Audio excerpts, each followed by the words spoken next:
Je te confirme que tu laisses de l'argent sur la table et tu rates les vraies opportunités cachées pour tes activités de développement si tu cherches encore du terrain sur Centris, les reprises de finances, les avis 60 jours, sur les millions de groupes de terrain sur Facebook et si tu attends que ton courtier t'apporte une opportunité. Mon nom est Francis, j'ai cédé 44 terrains trouvés à la source qui n'étaient pas à vendre ni affichés nulle part, puis ça m'a permis de générer 1 382 000 de revenus. Puis ça a permis aussi à mes partenaires de construire 231 unités, maisons et logements confondus, dont leur valeur aujourd'hui représente 103 305 000 $. Aujourd'hui, je te montre comment j'ai mis la main sur les terrains qui m'ont été les plus lucratifs, puis tu n'es pas prêt parce que tu n'auras jamais entendu cette technique auparavant.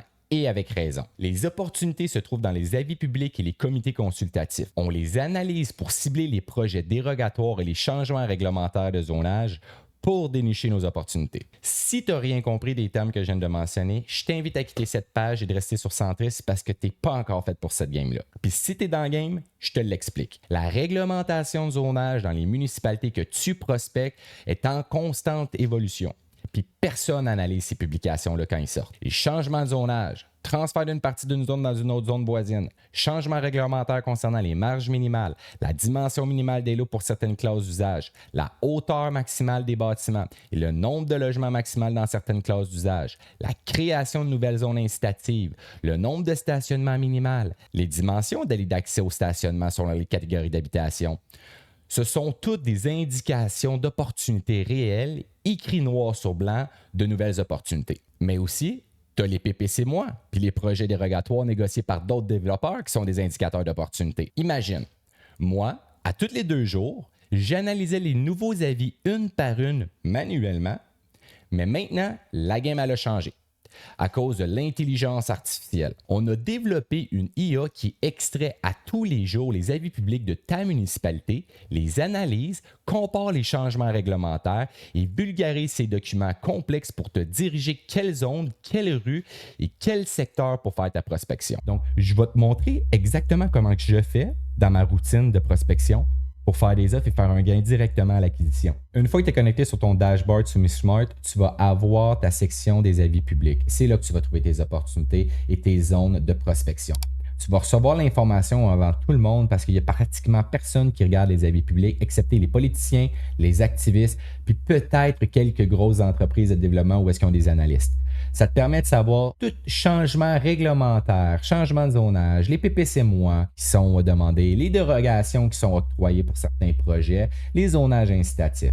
C'est là que tu vas savoir exactement en temps réel où prospecter. Si tu as une zone où est-ce que ça passe d'un 2 étages à un 3 étages, bien, si tu es le premier à savoir et que tu vas faire ta prospection à l'intérieur d'une semaine, l'entrepreneur général, lui, qui va avoir fait un offre peut-être 2-3 mois avant à cette même porte-là, ben toi, tu vas être capable de faire une meilleure offre parce que maintenant, tu le sais que c'est possible de construire plus d'étages.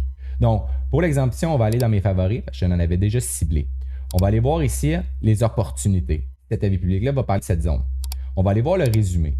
Ça mentionne comme quoi que cette zone-là fait partie maintenant du zonage incitatif puis qu'on peut aller jusqu'à 4 étages au lieu des normes de base. Information incroyable. Maintenant, c'est quoi un zonage incitatif? C'est que les municipalités maintenant, contre compensation financière, vont te permettre d'augmenter en fait la densité d'une certaine zone. Comment qu'on fait après ça pour savoir comment faire la prospection? Super simple, tu vas prendre ta zone, tu vas aller sur ta carte interactive ou le plan de zonage, tu vas aller voir sur détails administratifs, carte de zonage. Une fois que tu es rendu ici, je vais tasser 2 petites secondes la caméra. All right. On va aller chercher filtre, zonage, copier. On va aller chercher cette zone-là. On va aller la chercher.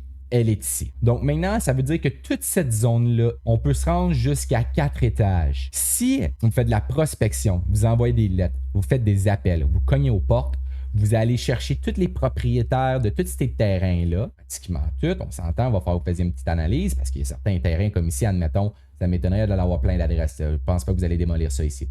Ce que vous allez faire, c'est que vous allez faire votre prospection ici et faire des offres dans ces lieux-là. Si vous voulez même pousser votre lot, vous vous dites, ouais, mais là, il y a juste une petite zone. Fine, all right, il y a juste une petite zone. On va aller pousser un petit peu plus loin. On va aller voir ici. Zonage encore incitatif. C'est le même principe qu'ici, en fait. Donc, mais là, on a plusieurs zones. Moi, ça me commence à me poser la question, est-ce que je peux trouver peut-être plus de zones que ça? Je vais aller dans la réglementation modifiée. OK, j'ai 4 zones ici. J'en ai 3 ici, une ici, un autre ici. Est-ce que je peux en trouver plus? Non. Modification. OK. Oh. Je pense qu'il y en a pas mal là. Là, arrondissement de Vieux-Longueuil. Là, on a une tonne de zones qui sont ici. Une autre tonne de zones qui sont ici. Une autre tonne de zones. OK, on a vraiment un terrain de jeu où est-ce qu'on sait qu'on peut faire de l'optimisation dans cette municipalité-là. Là, en lisant ce règlement-là, ça vous donne déjà un indice où est-ce que vous avez possibilité de faire de l'optimisation. Écoutez, on peut se rendre jusqu'à 18 étages. C'est incroyable. 8 étages, 20 étages, 6 étages, 15 étages. C'est incroyable. Je vais mettre sur pause, puis je vais mettre toutes les zones au complet dans la carte interactive, puis je vous reviens, OK? Alright. Fait que là, j'ai pris, en fait, ceux-là de Saint-Hubert, OK? Puis ceux-là du Vieux-Longueuil. Juste petite parenthèse, Saint-Hubert, actuellement, il y a un moratoire, OK? Fait que faites attention, mais c'est juste pour vous mentionner qu'il est possible de faire les zones. Donc, tu sais, on les a toutes ici, les zones. Ça, c'est le Vieux-Longueuil que vous voyez en haut. Puis ici, Saint-Hubert, CH pour Saint-Hubert et L pour Vieux-Longueuil. Donc, j'ai tout mis les zones. Puis là, on commence à avoir du bleu un petit peu partout. Là, c'est un exemple parce que je sais que c'est pas tout le monde qui va faire du 8 étages, là, on s'entend. Mais là, si c'est une question de grand entrepreneur, toutes ces zones-là, là, toutes en bleu, c'est des zones à optimiser. Maintenant, avec cette petite zone-là, on va aller chercher, voir sur Google Maps s'il y a des propriétés qui pourraient être intéressantes. Bon, ici, ça a l'air d'être déjà du gros multirésidentiel, on n'y touchera pas. Même chose ici. Ici, il y a 3 terrains qui pourraient être potentiellement intéressants. Puis ici, même principe, 2 excellents terrains. Qu'est-ce qu'on fait après ça? On s'en va sur la matrice graphique. On s'en va chercher la zone. Ensuite, on va aller trouver le matricule ou le numéro de lot. On va juste prendre cet exemple-là. On va copier le matricule. Et ensuite, on va aller voir sur l'évaluation municipale pour aller chercher les informations du propriétaire. Parce que le but, c'est de le contacter. Fait que ça va te permettre de savoir son adresse de résidence. Ça va te permettre de savoir aussi son nom. Parce que si tu veux envoyer des lettres, si tu veux aller cogner, si tu veux appeler, c'est toujours bon de savoir le nom personnel de la personne. Okay? Tu vas créer un lien beaucoup plus facilement. Et ensuite, prends toutes ces informations-là, puis tu vas faire du copier-coller pour créer ta base de données. Tu vas avoir une liste de personnes à contacter. Ben là, oui, ça, c'est un exemple d'une de mes anciennes listes. Des listes comme ça, je dois avoir au-dessus de 4000, 5000 noms. Ce que ça te permet de faire avec une liste comme ça, c'est que si tu fais du publipostage, c'est que ça va automatiser la composition des lettres. Tu gagnes énormément de temps sur ta concurrence. Puis, on va se le dire, OK? L'industrie du développement immobilier, de la construction, c'est très dinosaure. Donc, ça, c'était seulement un exemple pour cet avis public-là. On va aller un peu découvrir un peu plus loin. Celui-là ici, c'est une dérogation mineure, une demande de dérogation mineure. Donc, faire attention. Là, on sait qu'un entrepreneur général a fait une demande de dérogation mineure parce qu'il aimerait ça aller chercher 4 étages au lieu d'un 3 étages. On va aller regarder sur la matrice graphique pour aller trouver les adresses qui sont en lien directement avec cet avis public-là. Donc, on va aller chercher ici le 1701 rue Joliette. Donc, ici, on l'a. OK?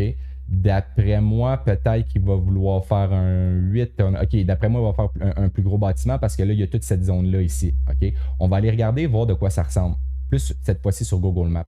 OK, donc ça a l'air d'être un terrain, potentiellement un garage. Ici, tu as plusieurs terrains qui pourraient avoir un potentiel.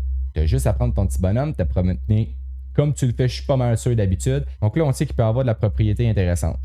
Qu'est-ce qu'on fait? La matrice graphique, on va prendre les numéros de lot qui sont intéressants, puis on va aller chercher les informations, entrer en contact avec les propriétaires.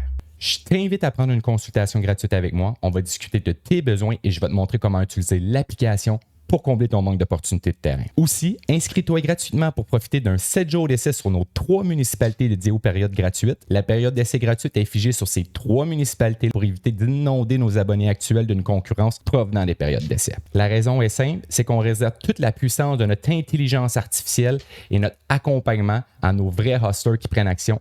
Prends rendez-vous sur mon agenda, inscris-toi, puis commence à trouver des terrains là où tout le monde ferme les yeux.